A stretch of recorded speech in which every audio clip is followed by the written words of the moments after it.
अल्लाहु अकबर,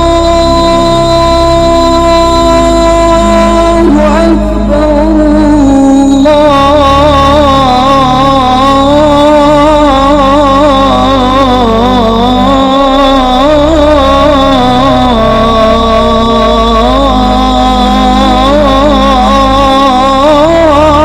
अकबर। गाजा में युद्ध विराम की सभी कोशिशें नाकाम हो चुकी हैं। हमास और इजराइल के बीच युद्ध जारी है। ऐसे में यहाँ रमजान का हर दिन गम के साए में बीता। खाने की कमी, पानी का संकट, बीमारी और त्रासदी के बीच यहाँ के निवासियों ने रोजा रखा। आइए हम आपको बताते हैं जमजम न्यूज इंडिया को मिली खबर की तफसील। सड़क पर धूल मलबा और नष्ट इमारतों के ढेर। ऐसा शहर जहाँ न अब अस्पताल है, न स्कूल, न पार्क और न पुस्तकालय। बची थी तो बस आशा, उम्मीद की शायद रमजान का पवित्र माह त्रासदी से राहत दिलाएगा, मगर ऐसा हुआ नहीं। गाजा पट्टी में इजराइल और हमास के बीच जंग जारी रही। धमाकों के बीच सहरी हुई और नमाज के बाद खंडहर में इफ्तार किया गया। रमजान के पहले दिन ही इन धमाकों में 67 फिलिस्तीनियों ने अपनी जान भी गंवा दी।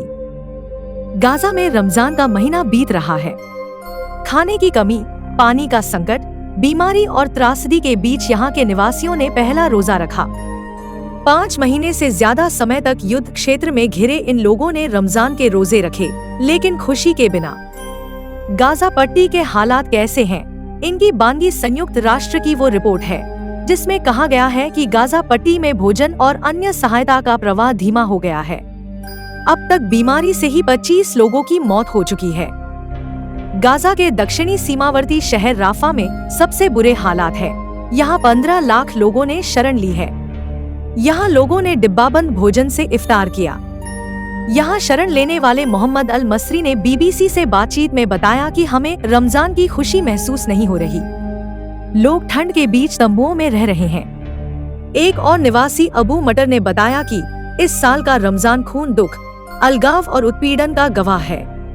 ये चिंता की बात इसलिए है क्योंकि सहायता समूह भी गाजा में अकाल के खतरे की चेतावनी दे चुके हैं। संयुक्त राष्ट्र में यहाँ तक खाना और अन्य सहायता पहुँचने में कठिनाई की सूचना दी है।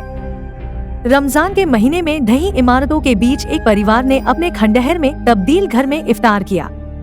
यहाँ रहने वाले जकी अबू मंसूर ने तंबू में एक और बने किचन को दिखाया। उन्होंने बताया कि उनके पास इफ्तार के लिए एक टमाटर और एक खीरा बचा है। कुछ भी खरीदने के लिए पैसे नहीं हैं। इसी तरह अन्य परिवार भी अपने क्षतिग्रस्त घरों में पहुंचने और नमाज पढ़ने के बाद इफ्तार किया। इन लोगों को उम्मीद है कि सहायता मिलेगी, लेकिन वह गाजा तक कब तक पहुंचेगी ये साफ नहीं हो सका है। ब्यूरो रिपोर्ट, जमजम न्यूज इंडिया।